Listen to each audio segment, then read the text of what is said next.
Good morning everyone. आप सभी लोगों का युक्ति आइस पर स्वागत है। आज 14 जनवरी है, तो डेली न्यूज़पेपर एनालिसिस में हम लोग देखेंगे महत्वपूर्ण करंट अफेयर्स पर, जो आप लोग के लिए सोर्स लिया गया है पीआईबी, दैनिक जागरण राष्ट्रीय संस्करण, जनसत्ता, पीआईबी के कंटेंट से कवर किया गया है, जो आप लोग के लिए यूजफुल होगा UPSC, BPSC, UPPCS, other state PCS के लिए। लगातार हम चीज़ों को प्रीलिम्स के स्तर पर, मेंस के स्तर पर और इंटरव्यू के स्तर पर चीज़ों को कवर करने का प्रयास कर रहे हैं। इसी सीरीज में आगे बढ़ते हुए आज का प्रीलिम्स टॉपिक क्या है उसे हम लोग देखते हैं।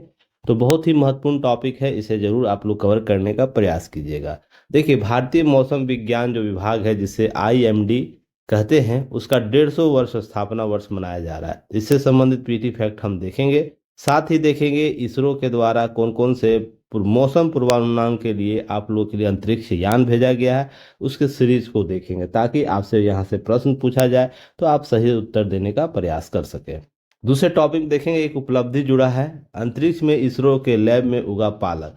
तो यह किस प्रकार की प्रक्रिया को जन्म देता है, साथ ही साथ उपलब्धि क्या रही है, उपलब्धि किस रूप से यह देखी जा रही है, साथ ही साथ पीटी के फैक्ट क्या पूछे जा सकते हैं, यहाँ पर हम इस टॉपिक के सीरीज देखेंगे।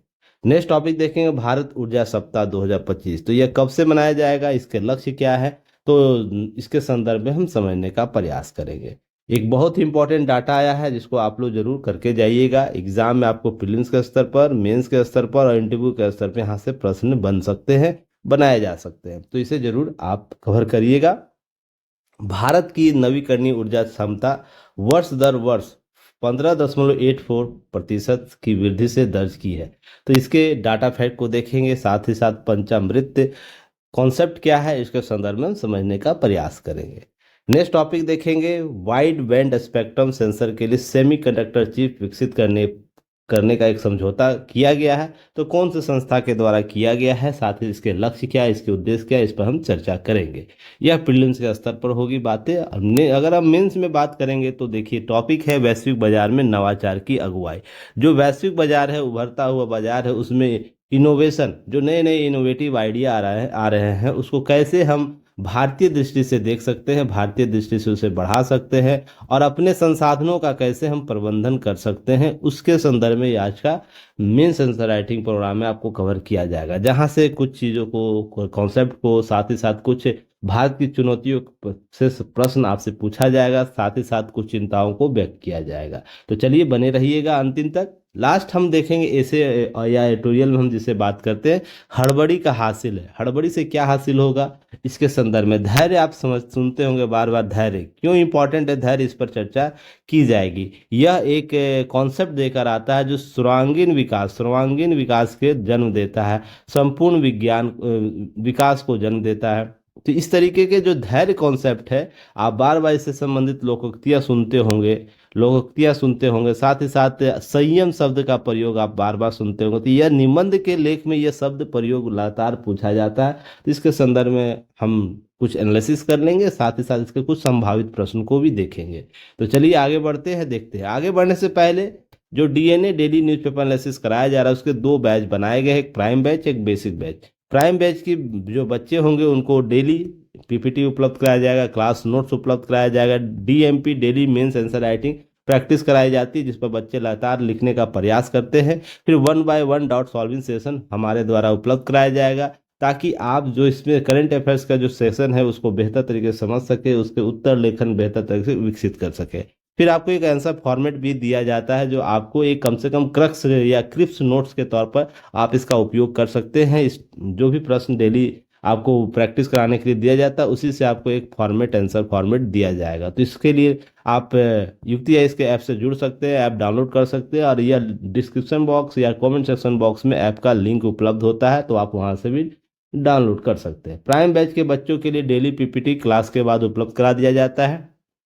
उसके बाद जो बेसिक बैच के बच्चे हैं, उसको ध्यान रखिएगा, यहाँ पर आपको जो प्राइम बच्चों को दिया जाता है वो सुविधा यहाँ नहीं दी जाती है। क्वेश्चन आपको शायद उपलब्ध करा दिया जाता है, और यह ध्यान रखिएगा, यह केवल यूट्यूब के चैनल पर, युक्ति इसके यूट्यूब चैनल पर बिल्कुल फ्री उपलब्ध है। यहाँ पर यार फी स्ट्रक्चर की बात कर ले तो प्राइम बैच के लिए मात्र 599 रुपये आप लोग से लिया जाता है, जो 1 वर्ष के लिए वैलिड होता है। तो सोच के देखिए आपको पर डे की कितने, प्रतिदिन कितने रुपए पड़ा। तो इससे सस्ता क्या होगा, अगर आप बेहतर तरीके से करंट अफेयर्स को कवर कर रहे प्रीलिम्स मेंस और इंटरव्यू का स्तर पर, तो इसे जरूर स्कैन कीजिए और अपने समस्याओं का समाधान जरूर ढूंढिएगा। बेसिक बैच बिल्कुल फ्री है यूट्यूब पर, इसे आप प्राप्त कर सकते हैं यूट्यूब के लिंक से आप देख सकते हैं।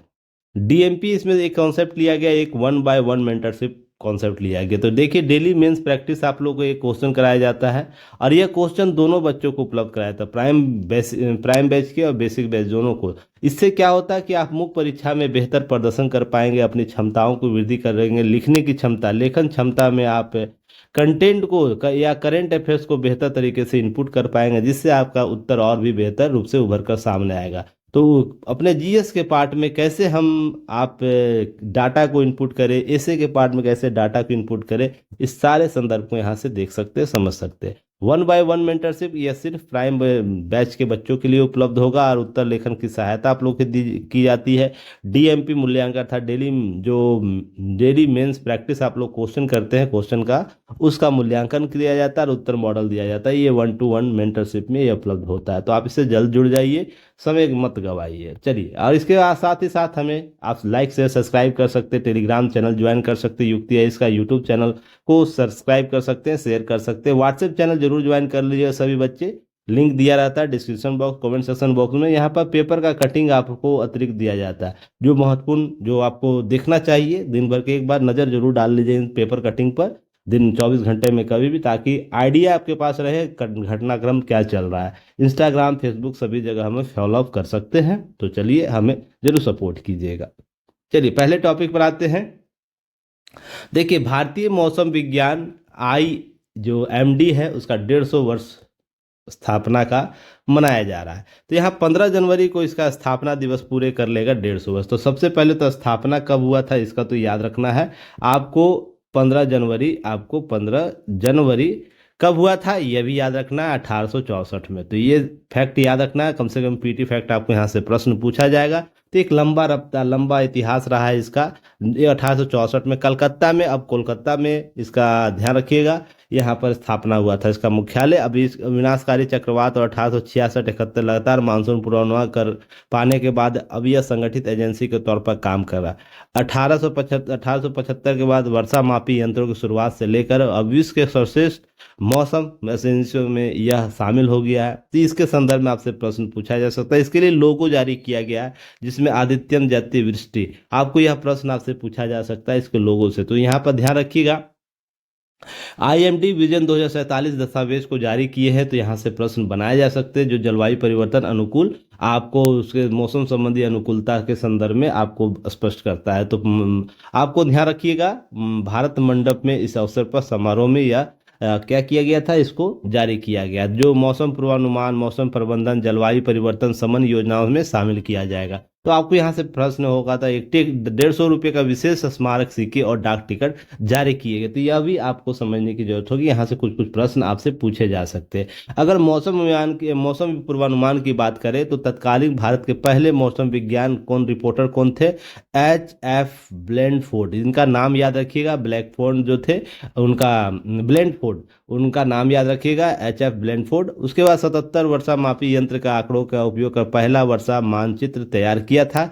इसके बाद आईएमडी के पास 39 डॉपलर मौसम रडार क्लाउड अपडेट प्रदान करने इनसेट उपग्रह छोड़ा गया। 806 संचालित मौसम स्टेशन है, 200 एग्रो आपको स्टेशन है। इस तरीके से आपको इसकी उपलब्धि है, ध्यान रखिएगा। इसके आपको क्या करता है, 6 मिनट पूर्व चक्रवात स्कैन कर लेता, उन्नत उपग्रह प्रणाली डेवलप करता है। इसके आपको क्या है, इसके उपलब्धियां हैं। अब इसके अतिरिक्त ध्यान रखिएगा, इसको मौसम विभाग को इतना सक्षम बनाने के लिए, इतना एक्यूरेट बनाने के लिए, इसके लिए इसरो बहुत महत्वपूर्ण योगदान देता है। तो इसरो क्या किया है, बहुत से अंतरिक्ष मिशन मौसम पूर्वानुमान के लिए छोड़ा है। तो उसके लिए ध्यान रखिएगा, जिसमें मौसम पूर्वानुमान की होती है, पर्यावरण निगरानी के लिए वो इसरो, भारतीय अंतरिक्ष अनुसंधान संगठन के द्वारा यह भेजा जाता है। कमेंट सेक्शन में मुझे बताइएगा इसके वर्तमान अध्यक्ष कौन है, जिनका हाल ही में नियुक्ति किया गया है, ध्यान रखिएगा। चलिए कमेंट सेक्शन में जरूर बताइएगा।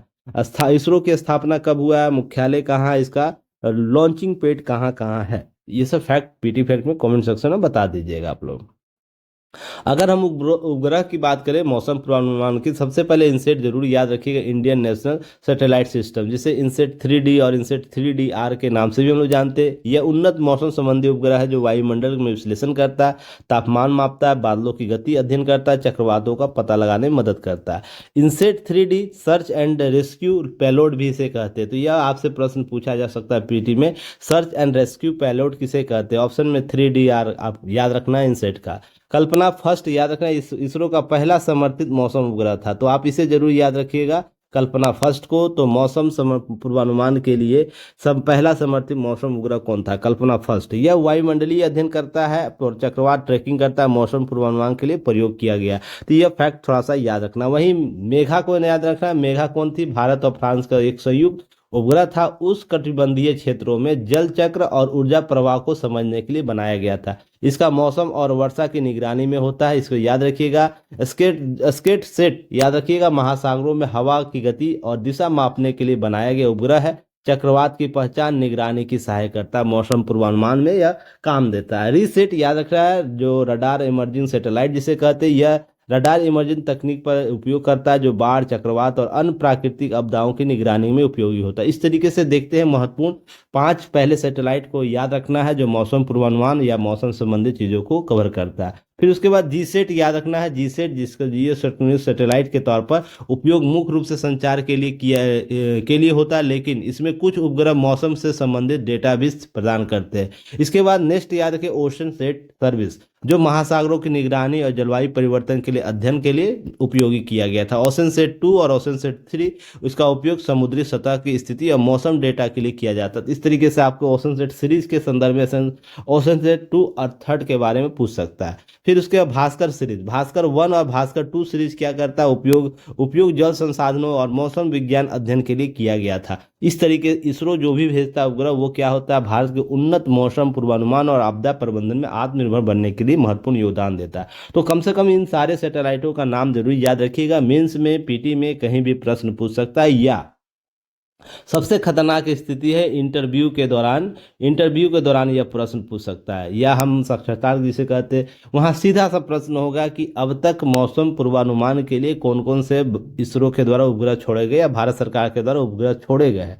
तो इसमें किसी भी उपग्रह का नाम आपको भूलना नहीं है, यहाँ से प्रश्न डायरेक्ट बनेंगे, तो आपको यह याद रखना है। क्लियर है? अब इस तरीके से आगे हम बात करते हैं इसरो के संदर्भ में कि मौसम पूर्वानुमान के लिए कौन कौन से जो उपग्रह है उसका डेट जरूर आप लोग एक बार देख लीजिए। यहाँ पर सारे का मैंने डेट आपको मेंशन कर दिया गया है। भास्कर 1 देख रहे हैं यहाँ पर 7 जून 1789, यहाँ पर याद रखना। हम बात करें आपको कल्पना फर्स्ट के संदर्भ में आपको लॉन्च किया गया, ये सब सारे फैक्ट आपको यहाँ पर याद रखना। क्लियर है?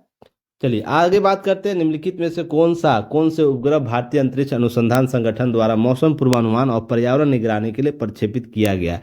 ये फैक्ट याद रखना है, जिसमें कल्पना फर्स्ट है, मेगा टॉपिक है, स्काट सेट है, रीसेट है। तो ऑप्शन में केवल 1, केवल 2, केवल 1, 2, 3, केवल 2, 3, 4 और उपरोक्त सभी है, अर्थात 1, 2, 3, 4 सभी है। तो सही उत्तर आप बताने का प्रयास कीजिएगा और इसका सही उत्तर 7 PM में आपको YouTube के कम्युनिटी पोस्ट पर उपलब्ध करा दिया जाएगा, तो वहां से आप वेरीफाई कर लीजिएगा। नेक्स्ट टॉपिक है अंतरिक्ष में इसरो लैब में उगा पालक। तो देखिए यह क्यों जरूरी है। अंतरिक्ष में लोबिया के बीजों को अंकुरित करने के लिए बाद इसरो के लैब में पालक उगाने की सफलता मिली है। यह लैब PSLV रॉकेट का उपयोग कर बनाया गया है, ध्यान रखिएगा। अब यह केलस क्या है? केलस, यह प्रक्रिया में एक केलस टर्मोलॉजी आता है। तो ये ध्यान रखिए, जब कोशिकाएं विभाजित होकर अनेक कोशिकाओं के समूह बनाती है उसे केलस कहते हैं, अर्थात जन्म की प्राथमिक प्रक्रिया इसको बोलते हैं, प्राथमिक प्रक्रिया के तौर पर इसे हम मानते हैं। क्लियर है? तो केलस के संदर्भ में याद रखिएगा, यह 350 किलोमीटर की ऊंचाई पृथ्वी की परिक्रमा कर रहा है यह उपग्रह, और विज्ञान का जो विज्ञानिक POEM है 4 के तहत रॉकेट के चौथे चरण में इसका उपयोग किया गया। अब है कि एमिटी जो यूनिवर्सिटी है मुंबई, उसके द्वारा अंतरिक्ष में भेजा गया पालक के केलस विकसित किए गए। देखिए पालक के केलस, तो केलस वही प्रक्रिया है जब एक कोशिका विभाजित होकर अनेक कोशिकाओं के समूह में बनती है, तो केलस कॉन्सेप्ट उसे बोला जाता है। इसी के संदर्भ में ध्यान रखिए, बीजों के बजाय केलस उगाने के लिए निर्णय लिया गया। कारण क्या था कि वो जल्दी विकसित होते हैं। पालक केसर जो केलस से तेजी से बढ़ता है। अब इसके अतिरिक्त बीज अंकुरण की प्रक्रिया तुलना में विकास दर इसका आसानी से मापी जा सकती है। उसके बाद पालक का चयन इसलिए किया गया कि इसका रंग हरा है और इन बिल्ड कैमरों में इसको आकलन, इसका तस्वीर निकालना आसान होता है, इसलिए इसका प्रयोग किया गया। तो आपसे प्रश्न यहाँ से पूछे जा सकते हैं। पहले अंतरिक्ष भेजे गए लोबिया के बीज 4 दिन में अंकुरित हो गए, वह अंकुरित बीजों की पत्तियां निकल रही है। तो इस प्रकार के कॉन्सेप्ट, ताकि हम जब अंतरिक्ष यान हम भारत में भेजेंगे गगनयान के तहत, तो हमारा जो अंतरिक्ष स्टेशन बनेगा वहां पर लोग खा पी सके, इसके लिए यह प्रौद्योगिकी डेवलप की जा रही है। न के बराबर गुरुत्वाकर्षण स्थिति वाली पौधों में उगना अंतरिक्ष जैविक अनुसंधान के लिए मील का पत्थर साबित होता है। यही एमआईटी यूनिवर्सिटी मुंबई के कुलपति जो थे, उनके द्वारा यह बोला गया कि पीएसएलवी जो ऑर्बिटल एक्सपेरिमेंटल है कि पर शुरुआती डाटा के अनुसार पालक जो केलस से वृद्धि के संकेत दे रहे हैं। तो इस तरीके से सफल अभियान रहा। अभी यह ध्यान रखिएगा, PSLV-60 रॉकेट के तहत यह स्पेस में भेजा गया। तो एक स्पेडेक्स मिशन की भी चर्चा होती है, जहां पर इसी मिशन के तहत इस लक्ष्य को हासिल किया जा रहा है। आप ध्यान रखिएगा, यह मिशन 30 दिसंबर 2024 को अंतरिक्ष यान के तक कक्षा में भेजा गया। इस पर मैंने अलग से वीडियो बना रखा था, आप लोगों को डेली न्यूज़पेपर एनालिसिस में कवर किया इस टॉपिक। तो आज जाके प्रीवियस टॉपिक को जाके देख लीजिएगा, नोट्स को देख लीजिएगा अपने, जो आपको क्रिप्स नोट्स बनाए होंगे। अब इस मिशन के तहत भारत अंतरिक्ष यान डाक और ऑन डाक करने की क्षमता प्रदर्शित करेगा और लगातार भारत का इसरो संगठन इसके लिए प्रयासरत है। पिछला प्रयास भी आपको कुछ परसों का ही था, तो असफल रहा। रीजन उसके पास कि दूरियां रह गई थी, नजदीक नहीं आया था। तो जल्द ही अगले एक्सपेरिमेंट में उसे सफलता प्राप्त करने का उम्मीद है। तो इस तरीके से यह जब हो जाएगा, तो हम अंतरिक्ष यान जब भेजेंगे अंतरिक्ष स्टेशन के लिए, तो अंतरिक्ष स्टेशन बनाने के लिए जो उपग्रह होंगे एक दूसरे के साथ जोड़ने के लिए मशीनरी को जोड़ने का उपलब्धि हासिल कर लेंगे। तो यह आपसे प्रश्न पूछा जा सकता है, यह क्या करता है? एक अंतरिक्ष यान दूसरे यान को जोड़ने की डॉकिंग और अंतरिक्ष में जुड़े दो यानों को अलग करने की अनडॉकिंग की प्रक्रिया को जन्म देता है। तो आपको स्पेसएक्स मिशन भी याद रखना है, यहाँ से प्रश्न बनाए जा सकते हैं, याद रखिए। चलिए, प्रश्न क्या है? निम्नलिखित में सही विकल्प चुने। क्या है? कथन दिया गया, एक कारण दिया गया है, स्टेटमेंट और रीजन। स्पेसएक्स याद रखिएगा, जो मिशन का उद्देश्य अंतरिक्ष यान के डॉकिंग अनडॉकिंग ऑपरेशन तकनीक विकसित करना। इसका कारण क्या है? यह मिशन गहरे अंतरिक्ष अन्वेषण अंतरिक्ष यान को पुनः उपयोग में सुविधाजनक बनाने के लिए डिजाइन किया गया है। तो कथन के तौर पर, कूट के तौर पर देखिएगा, कथन और कारण दोनों सही है। कारण कथन का सही व्याख्या करता है। ऑप्शन बी जो है, कथन और कारण दोनों सही है, लेकिन कारण कथन का सही व्याख्या नहीं करता है। कथन सही है लेकिन कारण गलत है, कथन गलत है लेकिन कारण सही है। तो आपको यहाँ पर सही उत्तर बताना है कमेंट सेक्शन में, और इसका सही उत्तर आपको 7 PM में यूट्यूब के कम्युनिटी पोस्ट पर अपलोड कर दिया जाएगा, आप वहां से देख सकते हैं। क्लियर है? चलिए आगे बढ़ते हैं, अगले टॉपिक पर आते हैं। इसे अच्छे से आप लोग करके जाइएगा, यहाँ से प्रश्न बनाए जा सकते हैं। भारत ऊर्जा सप्ताह 2025, देखिए 11 से 14 फरवरी 2025 में अगला अगला जो मंथ होगा वो ऊर्जा सप्ताह का मंथ होगा, इसे याद रखिएगा। भारत ऊर्जा सप्ताह बनाएगा। अब इसके लिए ध्यान रखिए, पेट्रोलियम प्राकृतिक गैस मंत्रालय के अंतर्गत भारतीय पेट्रोलियम उद्योग महासंघ इसका आयोजन यशोभूमि कन्वेंशन सेंटर नई दिल्ली में करेगा। इससे पहले 2 बार भारत ऊर्जा सप्ताह उल्लेखनीय सफलता के बाद इसे आयोजित कर रहा है। अब इस वर्ष ऊर्जा कैलेंडर का पहला प्रमुख वैश्विक आयोजन जो 2025 में वर्ष का सबसे व्यापक और समावेशी वैश्विक ऊर्जा क्षमता को डेवलप करेगा, बताएगा। तो यहाँ पर याद रखना है। अब यहाँ पे क्या याद रखना है? जो ऊर्जा क्षमता होगा, ऊर्जा सप्ताह 7 प्रमुख विषयों पर याद रखना है। सहयोग, स्थिति अनुकूलन, परिवर्तन, क्षमता, डिजिटल फरियंटर्स और नवाचार और नेतृत्व को शामिल किया गया। तो 7 प्रमुख विषय को याद रखना है। यहाँ से प्रश्न आपको बीपीएससी के एग्जाम में बनाए जा सकते हैं मेंस के लिए। साइंस टेक वाले पार्ट में ऊर्जा के क्षेत्र जो जहाँ से प्रश्न बनते हैं वहाँ से बनाए जा सकते हैं, या IR वाले पार्ट में राष्ट्रीय घटनाक्रम से प्रश्न पूछा जा सकता है। तो इसे अच्छे से कवर करके जाइएगा। अब इसमें देखिए, जिसमें डिकार्बोनाइजेशन अर्थात कोयला, तेल, प्राकृतिक गैस जैसे जीवाश्म ईंधन के इस्तेमाल को कम करने, जल्द से जल्द नवीकरणीय ऊर्जा स्रोत पर निर्भर होना, डिकार्बोनेशन के कॉन्सेप्ट को बताया जाएगा, उसके प्रौद्योगिकी को बताया जाएगा, रखेगा। ऊर्जा इक्विटी की बात होगी, जहां सबको स्वच्छ ऊर्जा उपलब्धता की बात होगी। कम कार्बन अर्थव्यवस्था, एक ऐसी अर्थव्यवस्था जो उतनी ही ग्रीन हाउस गैस का अवशोषित करती है जितनी उससे उत्सर्जित करती है। तो यहाँ पर कम ग्रीन हाउस उस अर्थव्यवस्था की भी बात होगी, ऊर्जा इक्विटी की बात होगी इस मंच पर, तो इसको याद रखना है।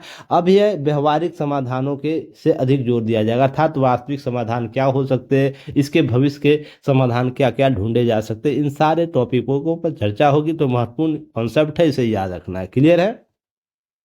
नेक्स्ट है इसका आयोजन, ध्यान रखिए, प्रमुख ऊर्जा मंत्रालय में भाग ले, जिसमें ऊर्जा मंत्रालय, नवीन एवं नवीकरणीय ऊर्जा मंत्रालय, नीति आयोग, खान एवं खनिज मंत्रालय भी शामिल होगा। तो कौन कौन से मंत्रालय शामिल होंगे ये भी याद रखना है। साथ ही साथ नवीकरणीय ऊर्जा और बैटरी उद्योग भंडारण, 2G अर्थात 2G जैव ईंधन उन्नत जैव ईंधन की बात हो रही है। गैर खाद्य फसलों जैसे लकड़ी, जैविक अपशिष्ट, खाद्य फसल अवशिष्ट, विशिष्ट बायोमास फसलों को बनाया जाता है, उस ईंधन की बात होगी। 3G जैव ईंधन जिसे शैवाल से प्राप्त किया जाता है, जैव जल जैव डीजल जिसे हम लोग बोलते हैं, जैव अल्कोहल दोनों के रूप में मिलता है 3G जैव ईंधन। तो उसके लिए यहाँ पर बातें होंगी, उस पर सुधार की बात होगी, कैसे हम प्रौद्योगिकी को डेवलप कर पाएंगे, इस जल भारत जो ऊर्जा सप्ताह उसमें चर्चा होगी। हरित अमोनिया की बात होगी, हाइड्रोजन उत्पादन जैसे अत्याधुनिक तकनीकों में भारत के प्रगति के बारे में बताया जाएगा। तो इस प्रकार के कॉन्सेप्ट जो है आप सबको याद रखना। हरित अमोनिया क्या होता है,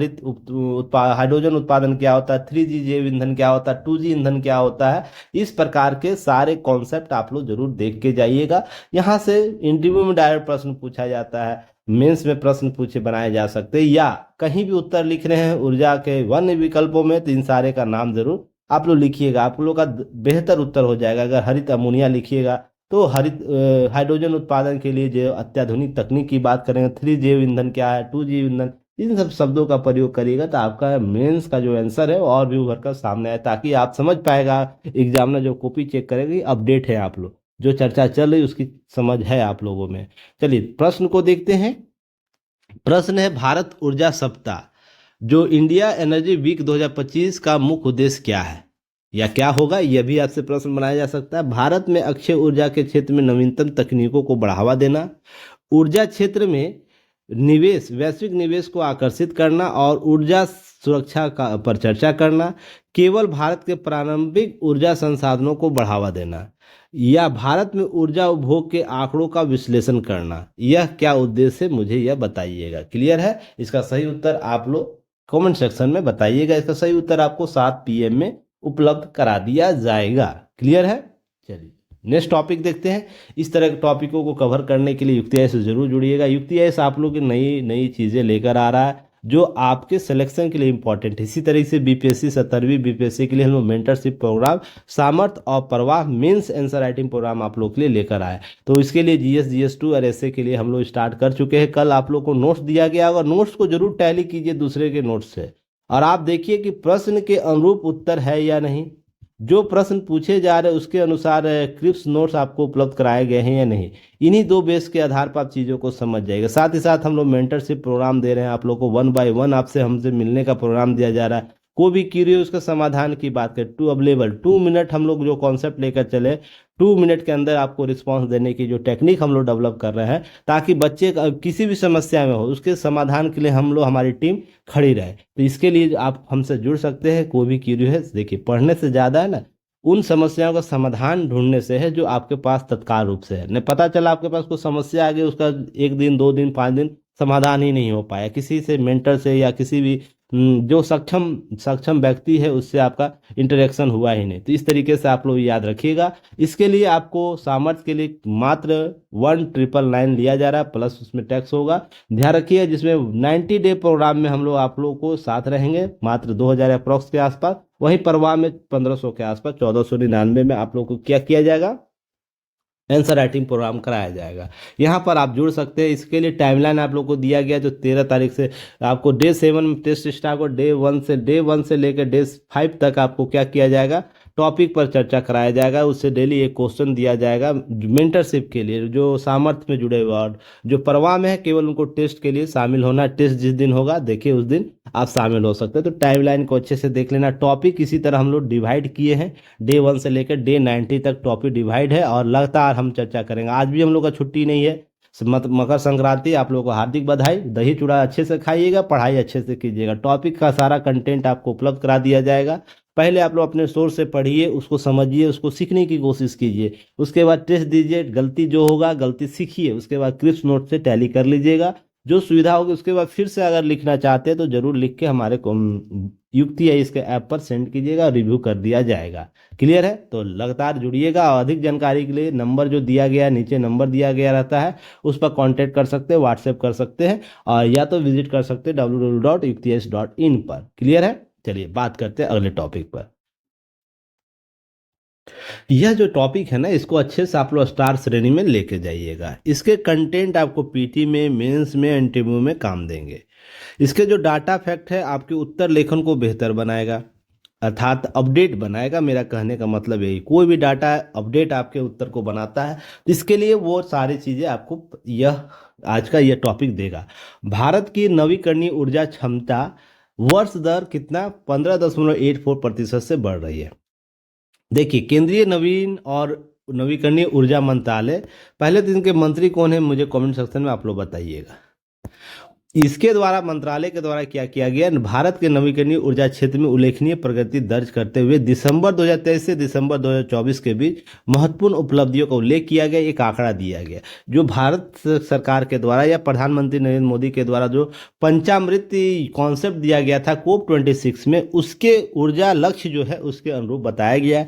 हम उस प्रतिबद्धता के करीब पहुंच रहे, व्यापक दृष्टिकोण को दर्शाता है, अर्थात सरकार की जो घोषणाएं हैं, सरकार धरातल पर काम कर रही, इस रिपोर्ट के माध्यम से, इस आंकड़ों के माध्यम से समझा जा सकता है। उससे पहले पंचामृत लक्ष्य पर मैंने कई दफ़ा आप लोगों से चर्चा किया है, पीटी में क्वेश्चन बनाया है, तो इसे याद कर लेना। यह जिस बच्चे को याद नहीं होगा वो पाप करेगा, सीधा सा समझिएगा। 2030 तक लक्ष्य क्या है, 2030 तक क्या लक्ष्य है, 2030 तक क्या लक्ष्य है, 2030 तक क्या लक्ष्य है, यहाँ पर याद रखिएगा 430 और 170, बस इसी से याद रखना है, कॉन्सेप्ट क्लियर हो जाएगा। 430 में याद रखना है जीवाश्म ईंधनों की बात कर रहा है। पहला जो 2030 है, गैर जीवाश्म ईंधनों की क्षमता में 500 गीगावाट तक लक्ष्य ले जाना है 2030 तक। 2030 तक है 50% ऊर्जा आवश्यकता का अक्षय ऊर्जा से प्राप्त करना है। 2030 में अर्थव्यवस्था, भारत की अर्थव्यवस्था कार्बन तीव्रता 45% अधिक की कमी करना। वहीं 2030 तक शुद्ध अनुमानित कार्बन उत्सर्जन 1 बिलियन टन तक कटौती करना, और 2070 तक हम लोग शुद्ध शून्य कार्बन उत्सर्जक देश बन जाएंगे, था जीरो नेट जो हम कॉन्सेप्ट लेकर चल रहे हैं। तो आपको यह पंचामृत लक्ष्य याद रखना है जो COP26 में निर्धारित किया गया था। तो कमेंट सेक्शन में मुझे यह बताइएगा, अभी कौन सा कोप हुआ, हाल ही में किस देश में हुआ, उसका मेजबानी किस देश के द्वारा किया गया, और COP26 का आयोजन कहाँ हुआ था, किस देश में हुआ था, कब हुआ था, सारे फैक्ट मुझे बताइएगा। क्लियर है? चलिए आगे बात करते हैं। रिकॉर्ड क्षमता वृद्धि की गई। क्या रिकॉर्ड क्षमता वृद्धि की गई? तो दिसंबर 2024 तक, अर्थात अभी जनवरी चल रहा है ना, जनवरी 2025, तो दिसंबर 2024 का जो आंकड़े हैं वो कुल नवीकरणीय ऊर्जा क्षमता 209.44 गीगावाट तक पहुंच गई है। तो यहाँ पर याद रखना, वहीं दिसंबर 2023 में 180.80 गीगावाट की तुलना में कितना प्रतिशत का वृद्धि हुआ? 15.84% की प्रभावशाली वृद्धि को दर्शाता है। लगातार वृद्धि कर रहे हैं हम लोग। इस दौरान वर्ष 2024 में जोड़ी गई कुल क्षमता 28.64 गीगावाट थी, जो 2023 में यह मात्र कितना था? 13.0% गीगावाट की तुलना में कितना प्रतिशत है? तो ध्यान रखिए 119% की वृद्धि दर्ज करता है। तो हम एक वार्षिक बात करें तो हम एक वर्ष में 119% तक वृद्धि कर रहे हैं। तो बहुत बड़ा लक्ष्य भारत यह उपलब्धि हासिल करता है, वर्ष दर वर्ष वृद्धि को दर्शा रहा है। अब सौर और पवन ऊर्जा में भी वृद्धि दर्ज की गई। वर्ष 2024 में सौर ऊर्जा कितना था? आपको 24.54 गीगावाट की वृद्धि हुई। के साथ अब ध्यान रखिए, संचयी स्थापित क्षमता 2023 में 73.32 गीगावाट से वर्ष 2024 में 97.86 गीगावाट तक आपको कितना प्रतिशत का वृद्धि दर्ज किया गया इस वर्ष में? एक वर्षों में 2023 से लेकर 2024 के बीच में हम बात करें दिसंबर महीने से, तो 33.4%। यहाँ पर 119 दशमलव हो रहा है, यहाँ पर 33 दशमलव हो रहा है। तो ये सब सारे फैक्ट याद करें। पवन ऊर्जा के क्षेत्र में हम बात करें तो यहाँ पर विस्तार योगदान दिया, जहाँ पर वर्ष 2024 में अतिरिक्त 3.42 गीगावाट स्थापित होने कुल पवन क्षमता बढ़कर 48.16 गीगावाट हो गई। वहीं 2023 में यह कितना था? 7% से वृद्धि की गई है। तो ये सब फैक्ट थोड़ा सा याद रखना। अभी वर्तमान में पवन ऊर्जा क्षमता कितना है? 48.16 गीगावाट। यहाँ पर आपको सौर ऊर्जा कितना है? 73.32 गीगावाट। क्लियर है। अब कुल क्षमता की बात कर ले तो कितना 209.4 गीगावाट। ये सब फैक्ट याद रखने हैं, आपके उत्तर लेखन को और भी व्यापक और स्थायी बनाएगा। अब जैव और लघु ऊर्जा विद्युत ऊर्जा की वृद्धि में भी बात हुई, तो बायो एनर्जी में ध्यान रखिएगा, आपको दिसंबर 2023 में 10.84 गीगावाट से बढ़कर दिसंबर 2024 में 11.3 गीगावाट वृद्धि हो गई है। तो इस तरीके से कितना वृद्धि हुआ है, तो 4.7% की वृद्धि होती है। यह भी आपको याद रखना है, यहाँ से प्रश्न पूछे जा सकते। छोटे पन बिजली जो परियोजनाएं हैं वहां भी वृद्धि दर्ज की गई, 4.99 से बढ़कर 5.1 गीगावाट आपको क्षमता विकसित हुई, जो 2.20% वृद्धि, जो हालांकि यहाँ पर और भी वृद्धि होनी चाहिए छोटी पन बिजली योजनाओं में, ताकि जल संसाधनों का प्रबंधन बेहतर किया जा सके। फिर भी हम लोग प्रयास कर रहे हैं बेहतर तरीके से चीजों को प्राप्त करने के लिए। अब ध्यान रखिएगा, केंद्रीय नवीन और नवीकरणीय ऊर्जा मंत्रालय, ध्यान रखिएगा प्रहलाद जोशी जो मंत्री हैं उनके नेतृत्व में मंत्रालय 2030 तक 500 गीगावाट नवीकरणीय ऊर्जा क्षमता लक्ष्य प्राप्त करने के लिए विभिन्न महत्वपूर्ण पहल की है, जिसमें बातें लगातार होती, प्रतिबद्धता की बात होती है। सरकार के आंकड़ों जो प्रभावी नवीकरणीय ऊर्जा क्षमता को बढ़ाने के लिए भारत सरकार के निरंतर प्रयास को रेखांकित करती है। ये सब फैक्ट याद रखने, क्लियर करना है, इनको थोड़ा सा अच्छे से डाटा को एनालिसिस कर लेना है। इसके क्रिप्स नोट्स बना लीजिएगा आप लोग, अपना जो नोट्स है वहाँ पर, जो आपका ये पेज है वहाँ पर कहीं साइड में इस तरीके के नोट्स बना लीजिएगा, डाटा को केवल लिख लीजिएगा। क्लियर है। चलिए आगे हम बात करते हैं इसके पीटी क्वेश्चन पर आते हैं। निम्नलिखित में से कौन सा कथन गलत बोल रहा है। यहाँ पर ध्यान रखना है कि भारत की नवीकरणीय ऊर्जा क्षमता वर्ष दर वर्ष कितने प्रतिशत वृद्धि है, आपको बताया जा रहा है 15.84% की वृद्धि दर। क्या यह कथन सही या गलत है, यह चुनना है। सौर और पवन ऊर्जा रिकॉर्ड क्षमता वृद्धि क्रमशः सौर ऊर्जा में 97.86 गीगावाट, पवन ऊर्जा में 48.16 गीगावाट दर्ज की गई। क्या यह कथन सही है गलत, इसे चयन करना है।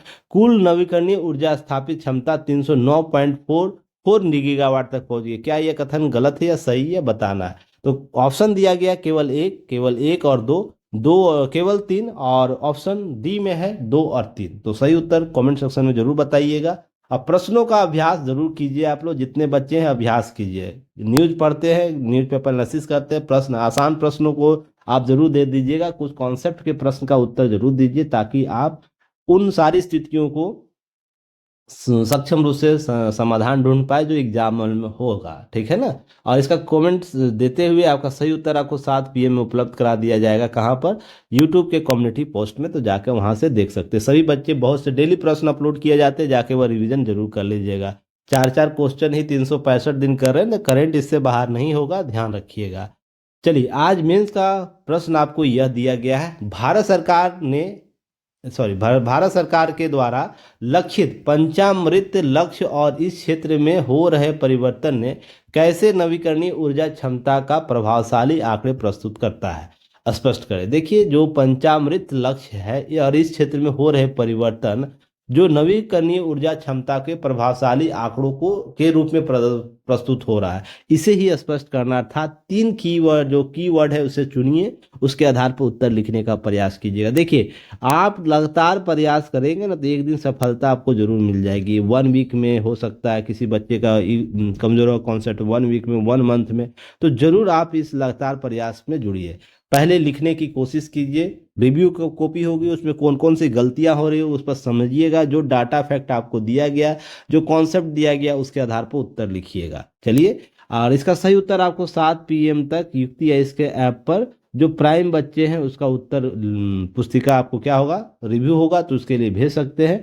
और जो व्हाट्सएप चैनल है वहाँ भी भेज सकते हैं, कहीं भी आपको जहाँ अच्छा लगता है। पर ध्यान रखिएगा, यूट्यूब के जब ये सुविधा दी जाती है तो ऐप पर अगर भेजते हैं चैट बॉक्स में, तो आपकी कॉपियां हमेशा सुरक्षित रहती है, तो आप उसके अनुसार देख सकते हैं। चलिए आगे बढ़ते हैं।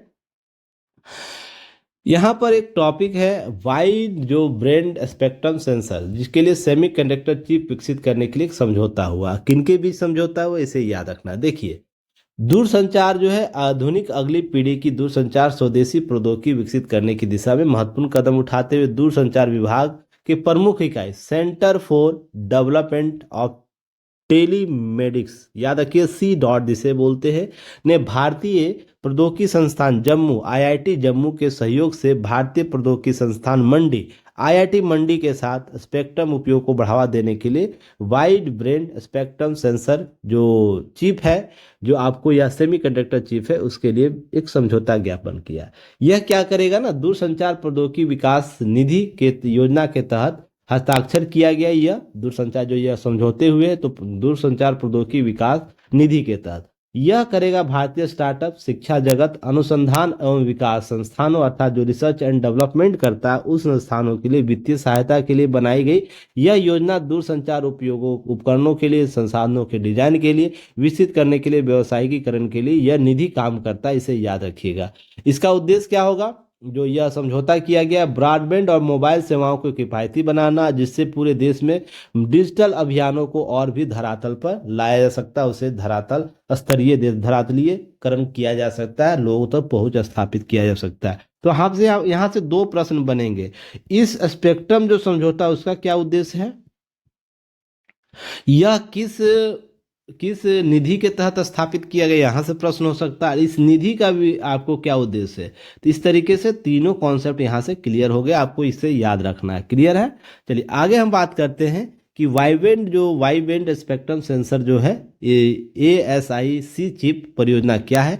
तो यह ध्यान रखिए, इसका उद्देश्य एक विश्वसनीय और हार्डवेयर अनुकूलन wide band spectrum sensing algorithm विकसित करना, जो स्पेक्ट्रम की कमियों की पहचान, अर्थात हम जब डाटा एनालिसिस करते हैं, डाटा पहुंच क्षमता डेवलप करते हैं, उसमें एल्गोरिदम का जो कॉन्सेप्ट है उसको और भी बेहतर करना, दक्षता को बढ़ाना, जिससे ग्रामीण भारत में ब्रॉडबैंड सेवाओं को और भी पहुंच स्थापित करना, यह महत्वपूर्ण लक्ष्य इसका रहेगा। क्लियर है। उसके अतिरिक्त परियोजना का उद्देश्य क्या है, तो ग्रामीण क्षेत्र में ब्रॉडबैंड सेवाओं को प्रदान के लिए स्पेक्ट्रम होल्स की सहायता से स्पेक्ट्रम दक्षता को बढ़ाना, विश्वसनीय अनुकूल वाइड स्पेक्ट्रम सेंसिंग को एल्गोरिदम विकसित करना, ताकि हम सूचनाओं का आदान प्रदान बेहतर तरीके से कर सके। स्पेक्ट्रम होल में द्वितीयक उपयोगकर्ता प्राथमिक उपयोगकर्ता के लिए बिना डेटा संचालित कर सकता है। इस तरीके से सुविधाएं उपलब्ध कराना, यह मुख्य उद्देश्य, यहाँ से प्रश्न बनाया जा सकते हैं, इसे याद रखिएगा। क्लियर है। चलिए मेंस के टॉपिक पर जब हम आते हैं तो देखते हैं सबसे पहले कि यह टॉपिक क्यों इंपॉर्टेंट है। देखिए वैश्विक बाजार, भारतीय स्टार्टअप का हम बात करें, इकोसिस्टम, भारतीय स्टार्टअप इकोसिस्टम का, तो नवाचार अर्थात हम R&D रिसर्च एंड डेवलपमेंट के माध्यम से नए प्रौद्योगिकियों को डेवलप कर रहे हैं, नए अवसर सृजित हो रहे हैं। तो हमें क्या होगा, संसाधन जो हमारे हैं उसके प्रबंधन के संबंध में प्रश्न होगा। प्रबंधन कैसे, इनको रोजगार दिया जाएगा, रोजगार के क्षेत्र कैसे डेवलप होंगे, साथ ही साथ आप कैसे जो स्टार्टअप हो रहे हैं उसका प्रबंधन करेंगे। उनके क्षेत्र होंगे, बहुत से लोग उसमें जब डेवलप होंगे तो कैसे आप इसका उपयोग कर पाएंगे, उपयोग से लेकर निर्माण से लेकर सारी चीज़ों को कैसे मैनेज करें, इसी के संदर्भ में ये चीज़ें हो रही है। तो यहीं पर बात होती है, भारत तेजी से विश्व के सबसे गतिशील स्टार्टअप इकोसिस्टम में से एक के रूप में अपनी पहचान बनाई है। यह ज़्यादा दिनों का कॉन्सेप्ट नहीं, हाल ही में प्रधानमंत्री के द्वारा दिया गया नया कॉन्सेप्ट है, make in India, digital India की जब बात होती है। तो यहीं पर ध्यान रखें, तीसरा सबसे बड़ा स्टार्टअप हब्स बन चुका है जो वैश्विक स्तर पर। नरेंद्र मोदी जो वर्तमान में प्रधानमंत्री, उनके नवाचार और उद्यमशीलता को बढ़ावा देने की दृढ़ प्रतिबद्धता ने भारत के स्टार्टअप इकोसिस्टम के निर्माण में महत्वपूर्ण भूमिका निभाई है। 100 से अधिक यूनिकॉर्न, ऐसा यूनिकॉर्न जिसका मूल्य क्या होता है, $1 अरब से अधिक होता है, उसे यूनिकॉर्न कंपनी कहते हैं। 73,000 से अधिक मान्यता प्राप्त स्टार्टअप के साथ भारत स्टार्टअप प्रदेश में तीसरा सबसे बड़ा स्टार्टअप हब बन गया। तो यह क्या करेगा, हमारे जो सेवाओं की आपूर्ति जो होती है ना, सेवा आपूर्ति की दक्षता को बढ़ाता है। तो ये आपसे यहाँ से प्रश्न पूछा जाएगा कि सेवा आपूर्ति में राज्य की भूमिका में प्रौद्योगिकी का योगदान क्या होगा, आपको यहाँ से प्रश्न पूछेगा। राज्य कहने का मतलब अनुच्छेद 12 के तहत जो राज्य की परिभाषा है, जहाँ पे ये बताया जाता है ना कि राज्य क्या है। क्लियर है ना। राज्य की परिभाषा के तहत आपको राज्य सरकार के अधीन है, जो राज्य से पैसे लेंगे, जिसके अधीन काम वो करेगा संस्था, वही राज्य, उसकी सेवाओं की आपूर्ति में कैसे प्रौद्योगिकियों का हस्तांतरण किया जाएगा, ये सबसे प्रश्न पूछा जाएगा। अब यहाँ पर कॉन्सेप्ट याद रखिएगा, हमारा देश जनसंख्या, लाभांश, तकनीकी उन्नति और प्रगतिशील नीतिगत उपायों के अद्वितीय संयोग के प्रेरित होते हुए नवाचार के अवसरों का वैश्विक प्रतीक बन गया। बेंगलुरु हो, हैदराबाद हो, मुंबई हो, दिल्ली, NCR जैसे शहर क्या हो रहे हैं, अब ध्यान रखिएगा, कि प्रमुख नवाचार केंद्र बन रहे हैं। तो प्रमुख नवाचार केंद्र बन रहे हैं तो युवा और गतिशील कार्यबल एवं सस्ती इंटरनेट सुविधाएं से लेस है। इस सामंजस्य में भारतीय स्टार्टअप की वित्तीय प्रौद्योगिकी फिनटेक, शैक्षणिक प्रौद्योगिकी एड टेक और स्वास्थ्य प्रौद्योगिकी हेल्थ टेक, इन प्रौद्योगिकियों में तीन टेक याद रखना है। तीन टेक जिसमें बात हो रही है fintech, edtech, health take. E commerce जैसे विभिन्न क्षेत्रों में क्या दिया है, मंच दिया है, वैश्विक मंच तो अपना विशेष पहचान बनाया है, राष्ट्रीय मंचों पर अपना योगदान दिया है। यहाँ से प्रश्न बनाए जा सकते हैं। चौथी औद्योगिक क्रांति के लिए तैयार भारत स्टार्टअप तेजी से कृत्रिम बुद्धिमत्ता, AI, blockchain, internet of things जिसे आईओटी कहते हैं, जैसे अत्याधुनिक तकनीकों का उपयोग कर जटिल, स्थानीय और वैश्विक चुनौतियों का हल निकाल सका है। इस तरीके से स्टार्टअप जो है के पास एक मजबूत पारिस्थितिकी तंत्र है जिसमें इक्वेटर्स, एक्सेलेटर और मार्गदर्शन नेटवर्क शामिल है, जो जमीनी समस्याओं को विश्व स्तरीय समाधानों से जोड़ता है, अर्थात छोटे से समस्याओं में भी व्यापक समावेशन लाता है, विचार लाता है, उसके नए तकनीक खोजता है उसके समस्याओं का समाधान के लिए। तो आपको याद रखना है। अब वर्तमान सरकार के सक्रिय प्रयासों, स्टार्टअप इंडिया वृद्धि जैसे कॉन्सेप्ट ने क्या किया कि इनोवेटिव आइडिया को स्थल दिया, स्थान दिया, जिसके आधार पर वो अपने अपने ऊंची भविष्य के निर्माण के लिए अपने परों की उड़ान को सुनिश्चित कर पाया। तो ये ध्यान रखना है। उत्प्रेरक योजनाएं जैसे स्टार्टअप की परिवर्तनकारी क्षमता को पहचानते हुए भारत सरकार ने उद्यमिता को प्रोत्साहित करने समर्थन देने के लिए कई पहले लागू किए। जैसे 2016 में प्रमुख स्टार्टअप इंडिया कार्यक्रम लाया गया। 25 दिसंबर 2024 को उद्योग और जो आंतरिक व्यापार संवर्धन विभाग है के द्वारा 1.5 लाख स्टार्टअप मान्यता दी गई। तो ये समझ सकते हैं हमारे जैसे देश में यह नया नवाचार को, प्रौद्योगिकी को डर। इससे पहले स्टार्टअप जैसे कॉन्सेप्ट नहीं थे, बड़ी बड़ी संस्थाएं काम करती थी, पीएसयू जो होती है वो कार्य करती थी, तो यहाँ पर मोनोपोली चला करता था। अब छोटा छोटा संस्था भी काम कर रहा है, अपने अपने इक्वेटर्स को बेहतर कर रहा है। अर्थात हम सभी के योगदान की बात करते हैं, संघवादी स्वरूप को लाया गया। तो आपसे यहाँ से प्रश्न पूछा जा सकता है कि भारतीय स्टार्टअप निर्माण में संघवादी प्रवृत्तियों ने कैसे भूमिका अदा की। तो यहाँ पर संघवादी स्वरूप अर्थात केंद्र और राज्यों के बीच जो संस्थाओं का संवर्धन था, वहां से प्रश्न पूछेगा तो आपको इस यहाँ से उत्तर देने का प्रयास कीजिएगा। क्लियर है। यह पहल न केवल क्या किया, इससे संबंधित पोर्टल उपभोक्ताओं का पंजीकरण भी किया। यह पहल न केवल उद्यमिता को गतिशीलता दिया या गतिशील बनाया, वहीं हमने नवाचार और विकास का एक प्रमुख केंद्र भी बन गए। लोग प्रेरित हुए नए इनोवेटिव आइडिया को डेवलप करने के लिए, नए इनोवेटिव कॉन्सेप्ट को लाने के लिए, जिससे लोगों की सेवा की आपूर्ति की दक्षता को बढ़ाया जा सके, राज्य को उसमें सहभागी बनाया जा सके। ये सारे कॉन्सेप्ट आपको देखने को मिलते हैं। वहीं हम बात करें स्टार्टअप इंडिया कार्यक्रम देश में उद्यमिता और नवाचार को बढ़ावा देने के परिवर्तनकारी उपायों को लागू किया, अनुपालन प्रक्रियाओं को सरल बनाने, स्वयं प्रमाणन तंत्र लागू करने, सिंगल विंडो कॉन्सेप्ट को मंजूरी दी गई। उद्यमियों को नवाचार और ध्यान केंद्रित के लिए अवसर मिला, न ही कागजी कार्रवाई के लिए परेशान किया गया। यह सूची में ईज ऑफ डूइंग बिजनेस सूची में रैंकिंग महत्वपूर्ण सुधार आपको देखने को मिलता है। अब इसी तरीके से अनेक प्रारंभिक चरण और द्वितीय चरण अपनाए गए। वर्तमान सरकार ने वित्तीय सहयोग की एक प्रमुख विशेषता है, जिसमें फंड्स फॉर स्टार्टअप, जिसे जिसे हम लोग शॉर्ट पे क्या कहते हैं, जिसमें हम लोग फंड्स फॉर स्टार्टअप के लिए 10,000 करोड़ की राशि को प्रारंभिक चरण में वित्तीय समावेशन के लिए आवंटित किया, जो जैव प्रौद्योगिकी, कृषि, नवीकरणीय ऊर्जा, उच्च क्षमता वाले क्षेत्रों के लिए तैयार की गई। उनमें टेक्नोलॉजिकल डेवलप करेगी। उसके अतिरिक्त बायो टेक्नोलॉजी इंटीग्रेशन ग्रांट, जैव प्रौद्योगिकी, नवाचार, इस तरीके से हम लोग क्या करते हैं, नए स्टार्टअप निवेशकों के लिए मार्गदर्शन सेवा प्रदाता के तौर पर काम करते हैं। हम उसको एक भूमि, एक आधार, एक नया कॉन्सेप्ट देते हैं। उसी के तहत इन प्रयासों सशक्त बनाने के लिए अटल इनोवेशन मिशन आता है, नेशनल इनोवेशन जो initiative for development and housing innovation जैसे पहलों का क्रियान्वयन किया जाता है, जो नवाचारों को अवसर, बुनियादी अवसर देता है और यह वित्तीय समर्थन मुहैया करा, जिससे क्या होता है 2021 में शुरू की गई आपको जो जो इलेक्ट्रॉनिक्स और सूचना मंत्रालय 2021 में शुरू किया गया उत्पाद नवाचार, विकास और वृद्धि के लिए स्टार्टअप एक्सेलेरेटर योजना 4 वर्षों में 300 सॉफ्टवेयर उत्पाद स्टार्टअप को समर्थन देता है। 40 लाख रुपए तक की वित्तीय सहायता दिया गया। इस तरीके से क्या हुआ कि वस्तुतः नवाचार करता है भारत, वैश्विक स्तर पर अपने स्थान को बनाता है। 1.5 लाख से अधिक स्टार्टअप की भूमिका सामने आती है और नवाचार सेवा नेशन के लिए प्रतीक बनकर दृष्टिकोण, नीति और क्रियान्वयन में भारत का स्टार्टअप एक नए कॉन्सेप्ट को लेकर आता है। उसी तरह आर्थिक और सामाजिक प्रभाव भी बदलाव आती है इस स्टार्टअप से। क्यों? क्योंकि सेवाओं की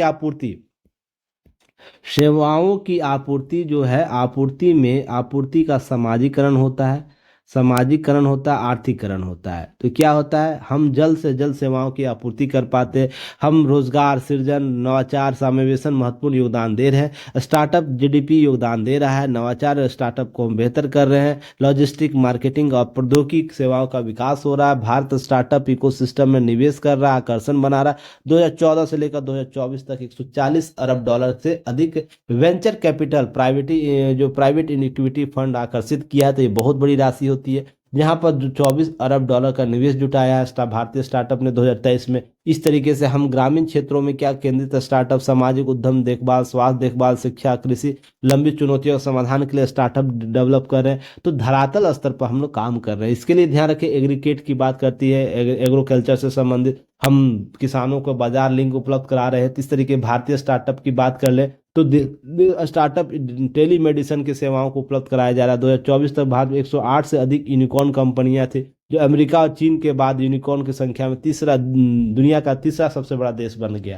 तो ये सब याद रखिएगा, ये सब कॉन्सेप्ट आपको याद रखना है। यही बात करें हम वैश्विक प्रभाव और भविष्य के संदर्भ में, सिलिकॉन वैली भारतीय मूल के स्टार्टअप का प्रभाव। इस वैश्विक प्रभाव के लिए भारत किफायती स्केलेबल तकनीक, यूनिफाइड पेमेंट्स इंटरफेस जिसे यूपीआई कहते हैं, आधारित संबंधी नवाचार को डेवलप करता है, जिससे हम 2024 में 108 से अधिक यूनिकॉर्न कंपनियों को जन्म, जिसका कुल मूल्य $400 अरब से अधिक का है। तो यह कॉन्सेप्ट आपको समझना है। इकोसिस्टम को नई आधार दे रहे हैं, जहां पर हम जिसमें 35 वर्ष से कम आयु के लोग 65% से अधिक है, और एक बढ़ती मध्यम वर्गीय श्रेणी वैश्विक सबसे तेजी बढ़ती डिजिटल अर्थव्यवस्था के साथ जुड़ रहा है, साथ ही साथ काम करना चाह रहा है। इंटरनेट यूजर बढ़ रहे हैं, ताकि जो स्टार्टअप है धरातल पर उसके समाजीकरण किया जा सके, आर्थिकरण किया जा सके। ये सब सारे कॉन्सेप्ट को अच्छे से देखने हैं। यहाँ से प्रश्न आपको डायरेक्ट पूछेगा, जो मैंने पहले प्रश्न बता रखा है।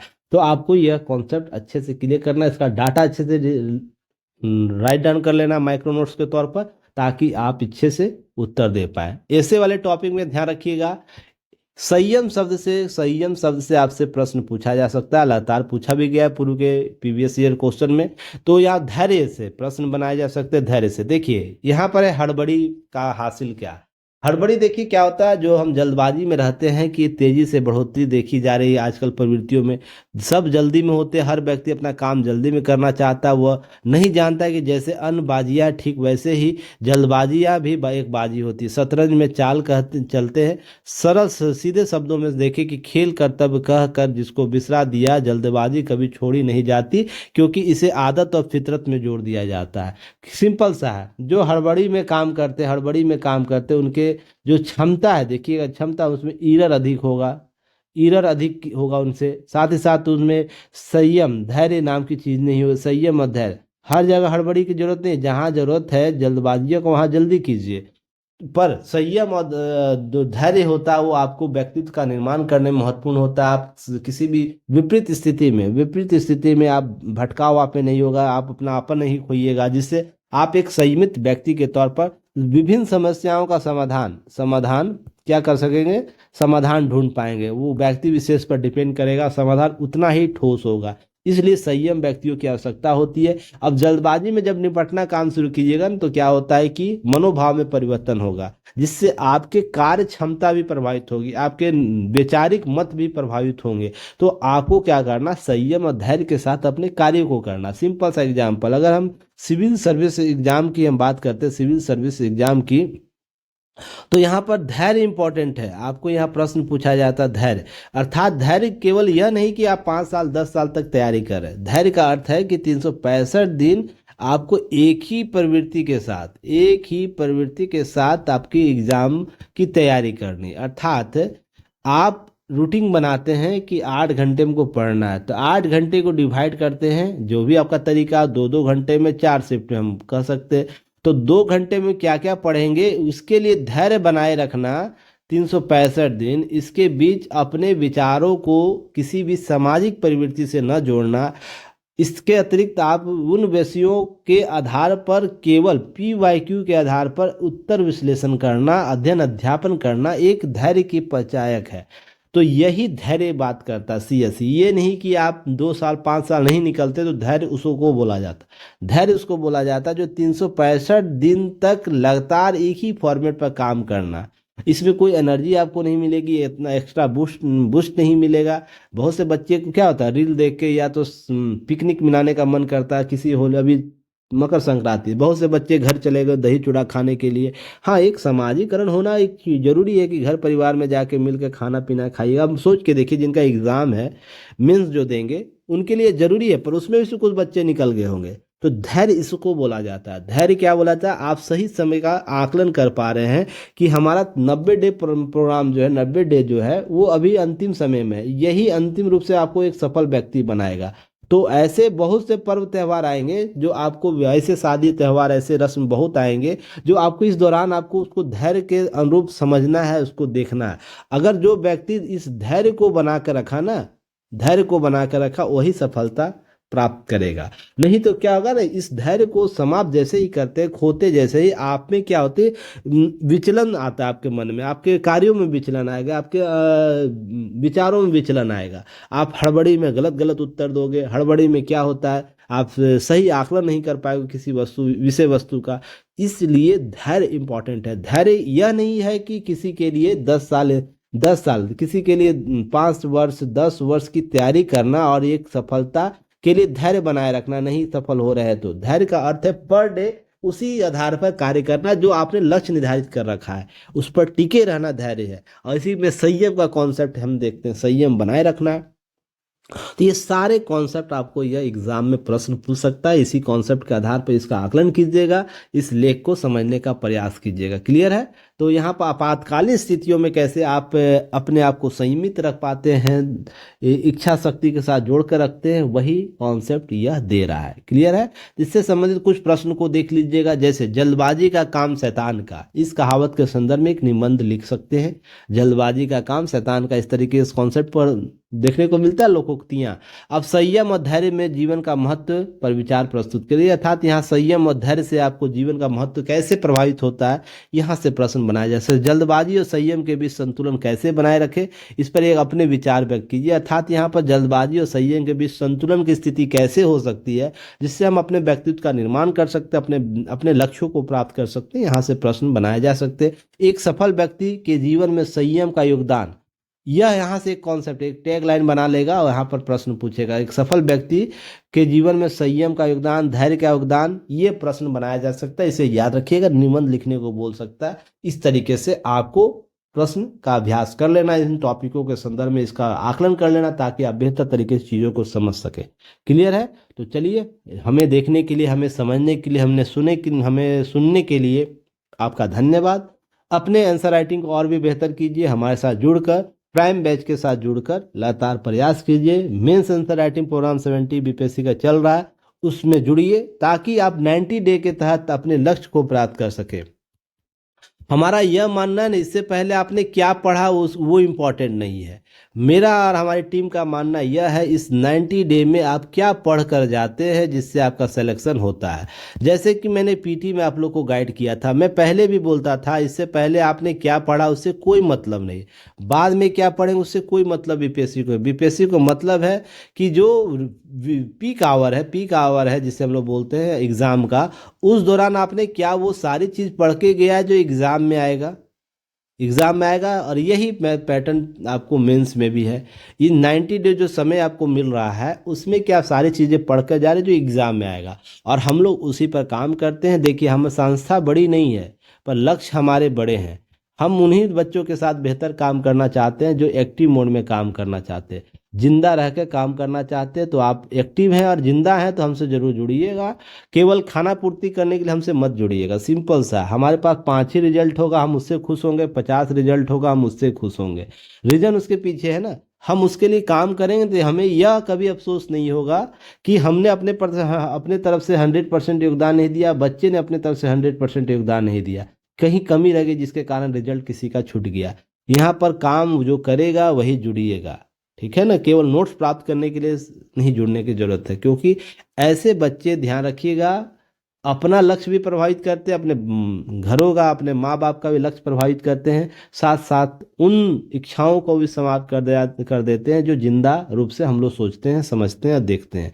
तो आप केवल एक्टिव रहिए और जिंदा रहिए क्लास के दौरान। तो आपका सिलेक्शन क्यों नहीं होगा, यह आप खुद ही आकलन कर लीजिएगा। क्यों होगा, आप ही का सिलेक्शन क्यों होगा, यह भी आपका ही सिलेक्शन क्यों होगा, इस शब्द का भी प्रयोग आप कुछ ही महीने में सीख जाइएगा कि आप ऐसे स्टूडेंट क्यों हैं जिससे आपका सिलेक्शन होना चाहिए, आपका एक कैंडिडेट के तौर पर आपका एक सीट मिलना चाहिए। यह आकलन जब तक नहीं होगा, समझने की कोशिश नहीं कीजिएगा, आपका आपका सबका चीज़ धरा का धरा रह जाएगा। तो प्रयास यह करना है, जुड़िए 90 डे प्रोग्राम के साथ, बीपीएससी मेंटरशिप प्रोग्राम में और डीएनए में। जल्द ही हम लोग और भी कोर्सेज लॉन्च करेंगे। इन शिफ्ट जब चीज़ें हो जाएंगी उसके बाद 71वीं फाउंडेशन बैच भी हम लोग लेकर आएंगे, जहाँ पर चीज़ों को हम रेगुलर कवर करने का प्रयास करिए। प्रयास हमारा निरंतर रहेगा, हम आगे बढ़ेंगे और एक सफल कॉन्सेप्ट के तहत हम न्यूनतम न्यूनतम शुल्क पर अधिकतम लाभ देंगे, आप लोग को अधिकतम लाभ देंगे। तो इसी कॉन्सेप्ट के तहत हम लोग मिलेंगे आप लोग से फिर जल्द। धन्यवाद। जय हिंद।